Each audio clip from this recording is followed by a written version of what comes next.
जय हिंद प्यारे साथियों। अगर आप भी टेक्निकल एग्ज़ाम की प्रिपरेशन कर रहे हो तो हमारे चैनल को सब्सक्राइब जरूर कर लीजिएगा और बेल आइकन को प्रेस कर दे ताकि आने वाले सभी लेटेस्ट वीडियो आप लोगों को सबसे पहले मिले। चाहे डीआरडीओ हो, फेल हो, सेल हो या आईटीआई वाले स्टूडेंट हो या डिप्लोमा वाले स्टूडेंट हो, यहाँ पे अगर जो भी टेक्निकल की तैयारी कर रहे हैं टेक्निकल एग्ज़ाम की, तो कृपया करके चैनल को सब्सक्राइब कर लीजिएगा। आप लोगों के लिए बेसिक इलेक्ट्रिकल के शानदार क्वेश्चन मैं लेके आता रहता हूं और इसी प्रकार के क्वेश्चन आप लोगों को मिलते रहेंगे। चलिए स्टार्ट करते हैं। बेसिक इलेक्ट्रिकल के क्वेश्चन है जो कि हर एग्जाम में, टेक्निकल एग्जाम में पूछे जाते हैं। पहला क्वेश्चन आप लोगों के सामने है गाइस। ओम का नियम लागू होता है। क्वेश्चन क्या है? ओम का नियम लागू होता है। ओम का नियम आप लोगों ने पढ़ा ही होगा। ओम का नियम क्या कहता है? चलो सबसे पहले इस क्वेश्चन का उत्तर देख लेंगे हम। आपको क्वेश्चन पूछा है कि ओम का नियम लागू होता है सिर्फ चालकों पर, सिर्फ अतिचालकों पर, चालकों एवं अर्धचालकों दोनों पर, या सिर्फ अर्धचालकों पर। तो गाइस इसका उत्तर आप लोगों को ध्यान रखना है। ओम का नियम किस पे लागू होता है? सिर्फ चालकों पर होता है। किन पे? सिर्फ चालकों पे लागू होता है। अब गाइस ओम का नियम क्या कहता है तो सबसे पहले ये देख लेते हैं हम लोग। ओम का नियम कहता है गाइस कि किसी भी चालक के सिरों पर बहने वाला विभवांतर V किसके समानुपाती होता है? धारा I के समानुपाती होता है। V is equal to I R. V is equal to I R. R यहाँ पे कांस्टेंट होता है जिसको हम प्रतिरोध कहते हैं। और अगर I का फॉर्मूला इससे निकालना चाहे तो I इज इक्वल टू क्या हो जाता है? V अपॉन आर हो जाता है। और यहाँ से अगर आर को ज्ञात करना है तो R is equal to V upon आई।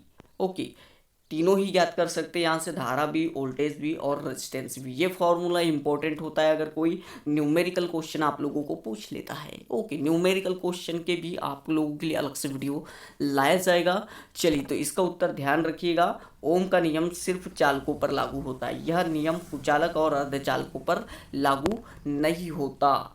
एक और इम्पोर्टेंट पॉइंट कि यह नियम संचरण लाइनों पर भी लागू होता है। संचरण लाइनों पर भी लागू होता है, मतलब जो आप लोगों की इलेक्ट्रिकल लाइन है उस पर भी लागू होता है। ओके, बढ़ते हैं अगले क्वेश्चन की ओर। अगले क्वेश्चन की ओर बढ़ने से पहले बता दूं कि यहाँ पे देखिए आई का जो है, आई का मात्रक एम्पियर होता है और वी का मात्रक वोल्ट होता है और आर का मात्रक क्या होता है?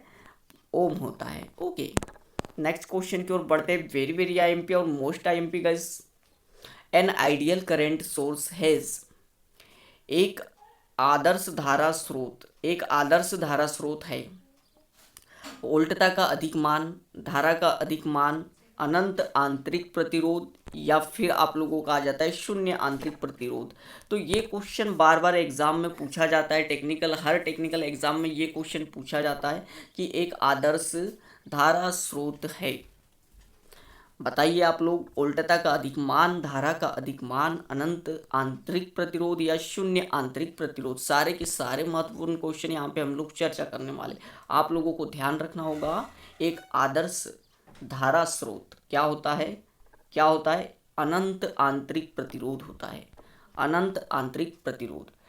एक आदर्श धारा स्रोत का प्रतिरोध कैसा होना चाहिए? अनंत आंतरिक प्रतिरोध होना चाहिए। ओके, अनंत होना चाहिए। ठीक है, ये आप लोगों को ध्यान रखना है।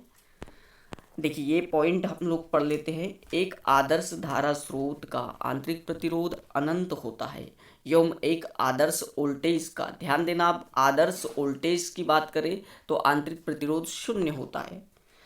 दोनों में डिफरेंस याद रखना क्योंकि दोनों ही टाइप के क्वेश्चन आप लोगों को पूछ लेता है। एक तो आदर्श धारा स्रोत का प्रतिरोध पूछ लेगा तो वो अनंत होता है, और एक तो आप लोगों को आदर्श वोल्टेज पूछ लेगा। क्या पूछ लेगा? देखिए, एक तो आप लोगों को आइडियल करंट क्या पूछ लेगा?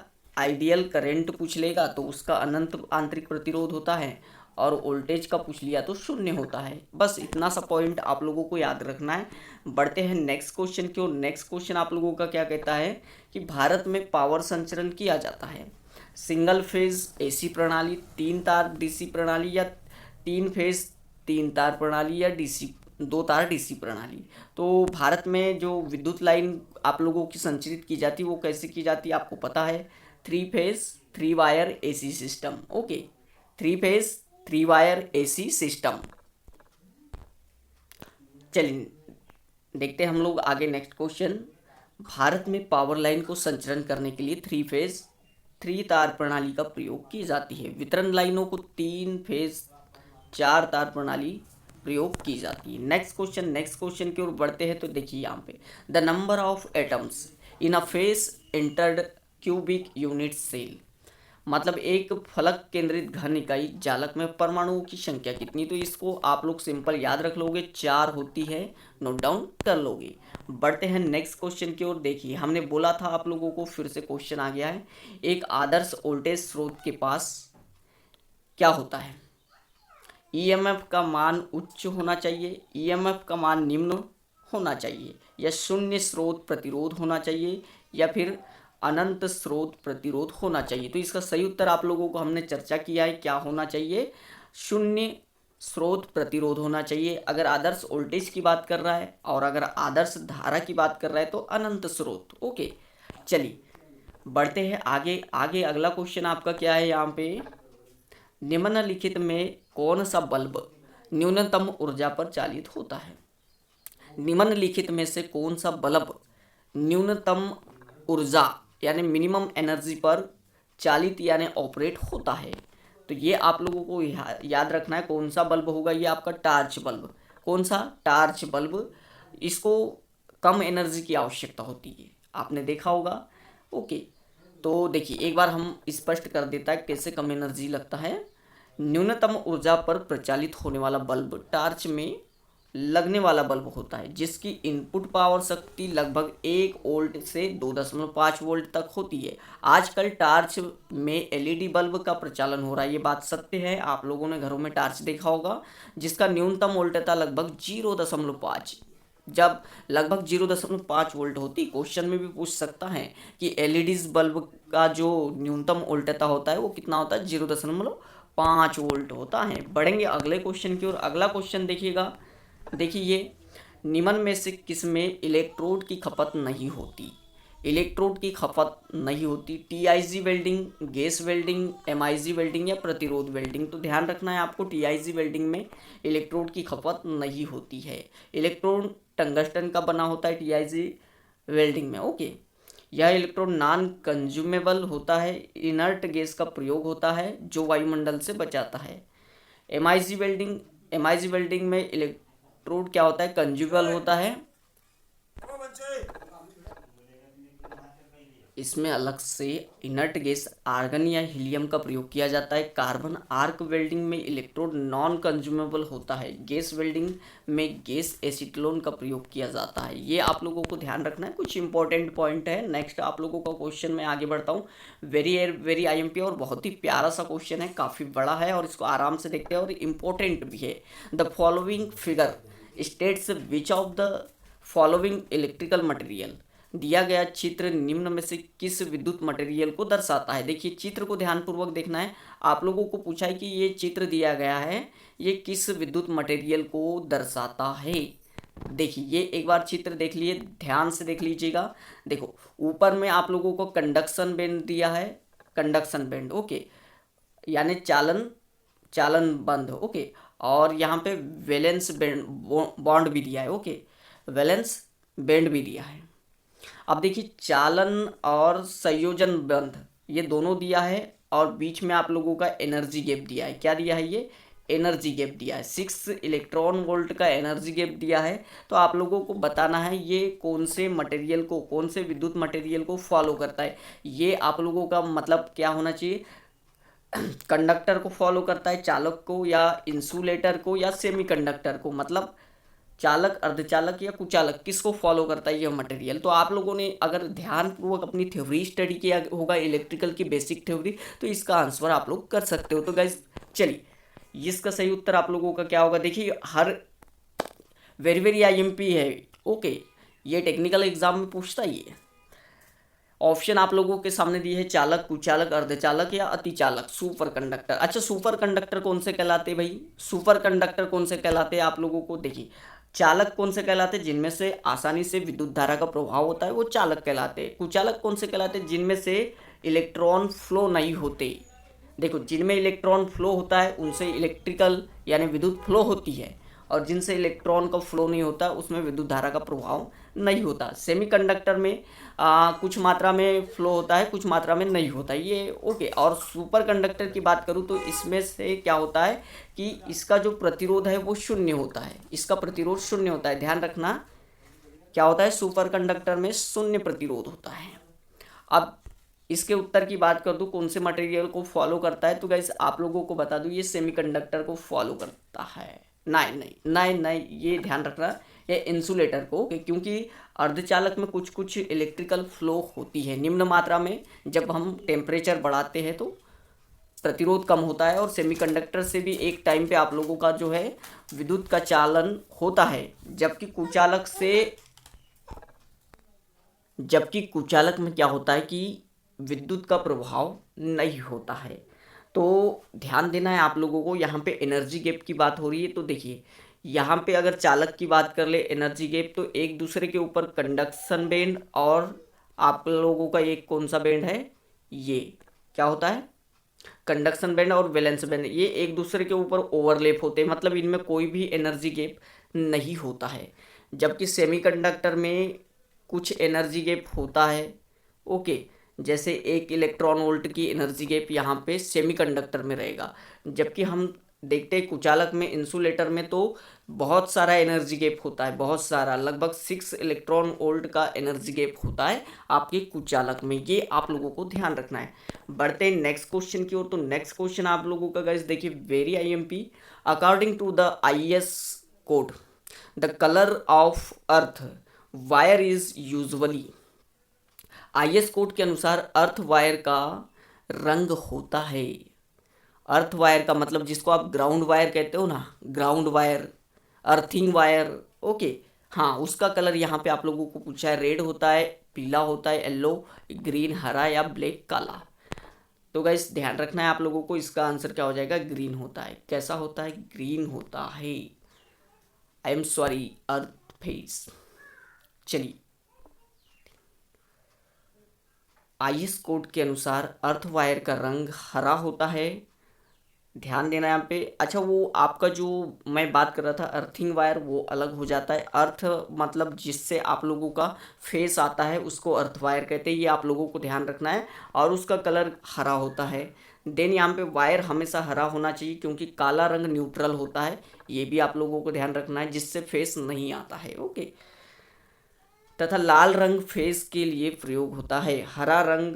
हरा तार हमेशा सॉकेट आदि के लिए प्रयोग होता है, प्रकाश एवं पंखा परिपथ हेतु प्रयोग नहीं करते हैं। बढ़ते हैं नेक्स्ट क्वेश्चन की ओर। नेक्स्ट क्वेश्चन आपका है, a good fuse wire must have, एक अच्छे फ्यूज वायर में होना चाहिए।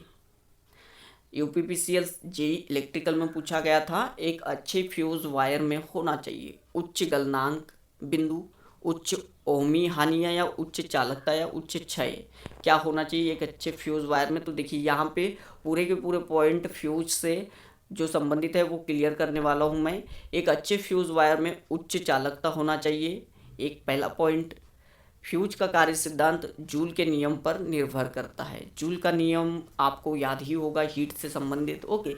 असामान्य स्थितियों में जब वैद्युत परिपथ में वैद्युत धारा का मान अकस्मात मतलब अचानक बढ़ने लगता है, तब परिपथ के चालक में जूल के नियमानुसार ऊष्मा उत्पन्न होती। क्या होती? ऊष्मा उत्पन्न होती। इससे परिपथ की श्रेणी में संयोजित तार के साथ जुड़ा हुआ निम्न द्रवणांक धातु का फ्यूज पिघलकर परिपथ को विलग कर देता है। इससे परिपथ क्या कर लेता है? उच्च धारा होने वाली हानियों से सुरक्षित हो जाता है, ओके। नेक्स्ट क्वेश्चन आप लोगों का है, कंडक्टर के किस निम्नलिखित गुणधर्म के कारण विद्युत वहन होता है? चालक के किस गुणधर्म के कारण, निम्नलिखित गुणधर्म के कारण विद्युत वहन होता है? रिलक्टेंस, इंडक्टेंस या कंडक्टेंस या रेजिस्टेंस? तो चालक की चालकता के कारण ही आप लोगों का विद्युत वहन होता है, ये आप लोगों को ध्यान रखना है। कंडक्टेंस कहेंगे हम इसको, ओके। चलिए नेक्स्ट क्वेश्चन की ओर बढ़ते हैं। नेक्स्ट क्वेश्चन आप लोगों का यहाँ पे क्या है, तो नेक्स्ट क्वेश्चन है वह पदार्थ जिसमें बड़ी संख्या में मुक्त इलेक्ट्रॉन होते हैं तथा जो निम्न प्रतिरोध रखता है खालिस्तान कहलाता है।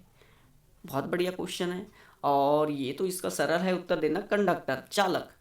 भाई जिसमें से फ्री इलेक्ट्रॉन आप लोगों के जो है वो फ्री इलेक्ट्रॉन फ्लो होते हैं, बहते हैं, ओके, उनमें विद्युत धारा भी फ्लो होती है और उसमें कम प्रतिरोध होता है चालक में। तो ये आप लोगों का इसका उत्तर ये हो जाएगा, मुक्त इलेक्ट्रॉन होते हैं चालक में होते हैं, निम्न प्रतिरोध होता है चालक में होता है। देखिए, वे पदार्थ जिनके बाह्य कोश में मुक्त इलेक्ट्रॉनों की संख्या अधिक होती है चालक होते हैं। इसकी संयोजकता वैलेंसी 1, 2, 3 होती है। जैसे कॉपर, चांदी, एल्यूमिनियम। चालक का प्रतिरोध ताप गुणांक धनात्मक होता है, वेरी वेरी आईएमपी। चालक का प्रतिरोध यानी प्रतिरोध ताप गुणांक क्या होता है, धनात्मक होता है। चालक के एकांक आयतन में मुक्त इलेक्ट्रॉनों की संख्या 10⁻22 होती है। ठीक है, ये आप लोगों को याद रखना है एक और पॉइंट। चलिए बढ़ते हैं आगे। तो देखिए यहाँ पे चांदी क्या है, सबसे अच्छी चालक चांदी है, ओके, ये आप लोगों को याद रखना है। बढ़ेंगे अगले क्वेश्चन की ओर। अगला क्वेश्चन आप लोगों का क्या है, अगला क्वेश्चन है किसी चालक का वह गुण, किसी चालक का वह गुण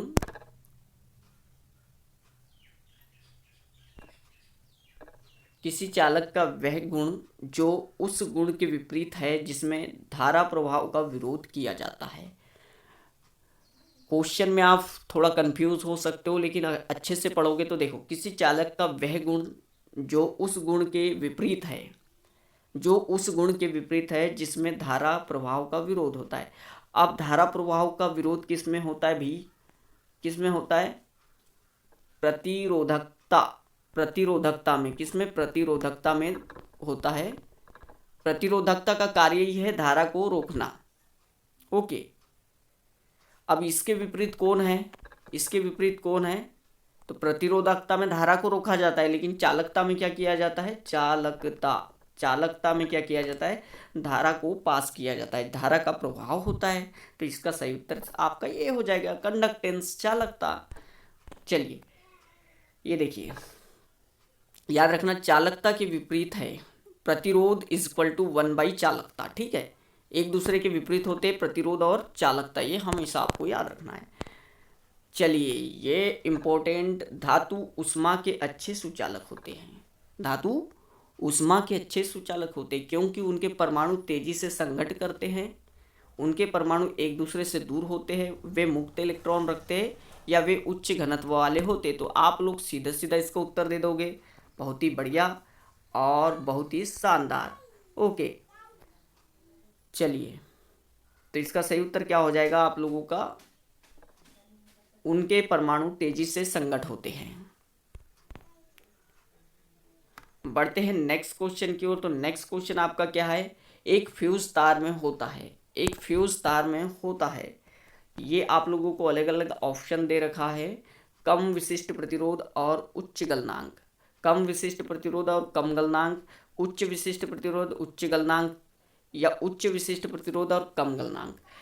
आपको ऑप्शन काटना आना चाहिए भाई। देखो फ्यूज को कैसा होना चाहिए, तो आपको हमेशा याद रखना चाहिए फ्यूज का क्या होना चाहिए कि प्रतिरोध कम होना चाहिए और गलनांक भी क्या होना चाहिए आपका, कम होना चाहिए।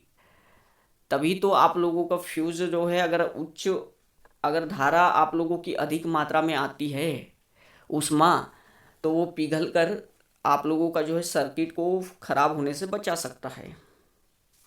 तो इसका सही उत्तर आप लोगों का क्या हो जाएगा, कम विशिष्ट प्रतिरोध और कम गलनांक।